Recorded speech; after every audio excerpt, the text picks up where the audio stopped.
பசு, பணம், துட்டு, மணி மணி என்று நடந்து கொண்டிருந்த நமது இந்திய தேர்தல் அத்தனை அமக்கலத்தையும் ஒட்டுமொத்தமாக முடக்கினார் ஒரே ஒரு தேர்தல் அதிகாரி. அவர்தான் ஐயா சேஷன் அவர்கள். சேஷனுக்கு பின்பு வந்த அதிகாரிகள் அவரை போல் சிறப்பாக நடக்க வேண்டும் என்பதற்காகவோ அல்லது நடிக்க வேண்டும் என்பதற்காகவோ சற்று சிரமமாக தங்களுடைய பணியை செய்தார்கள். காரணம் அரசியல் நெருக்கடிகள் தான். அப்படி இருந்தும் கூட பறக்கும் படையினுடைய கண்களில் மண்ணை தூவிக்கொண்டு பணங்களை தள்ளி சென்ற தில்லலங்கடி வேலை செய்த ஜெகஜால கில்லாடிகள் நிறைய பேர் உண்டு. பெரும்பாலும் பறக்கும் படையுடன் மாட்டுவதெல்லாம் சிறு குறு தொழிலாளர்கள் அல்லது விவசாயிகள் அல்லது வியாபாரிகள் தான் என்பது உறுதி.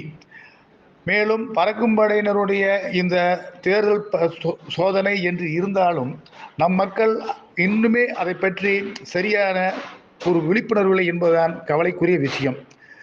காரணம், கடந்த மாதம் நீலகிரி மாவட்டத்தில் பறக்கும் படையினரிடம் ஒரு வெளிமாநிலத்தைச் சேர்ந்த உல்லாச பயணம் வந்தவர்கள் மாட்டிக்கொண்டார்கள்.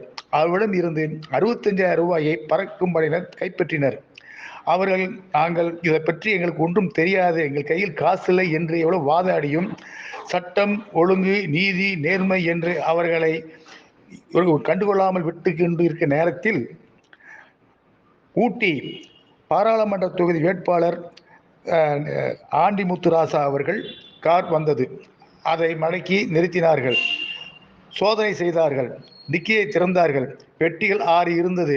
பெட்டிகளை திறக்கவில்லை. பார்த்தார்கள். வணக்கம் போட்டு சென்று விடுங்கள் என்றார்கள். இந்த நிகழ்வு எதிர்க்கட்சிகளுக்கு தெரிந்தது. இது குறித்து அவர்கள் தலைமை தேர்தல் அதிகாரியிடம் புகார் செய்தார்கள்.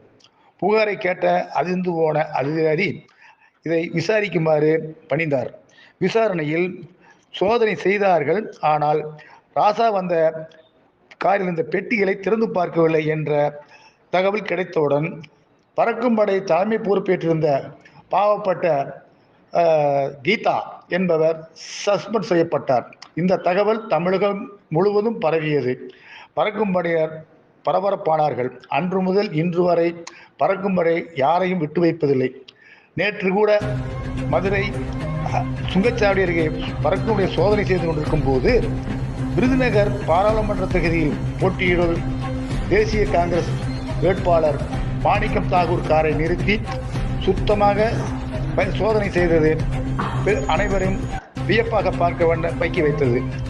இது குறித்து தகவல் கிடைத்ததும் பல நிருபர்கள் அந்த பகுதிக்கு சென்றார்கள். ஊடகமலர் செய்திகளுக்காக மதுரையிலிருந்து ஐயம்பெருமாள்.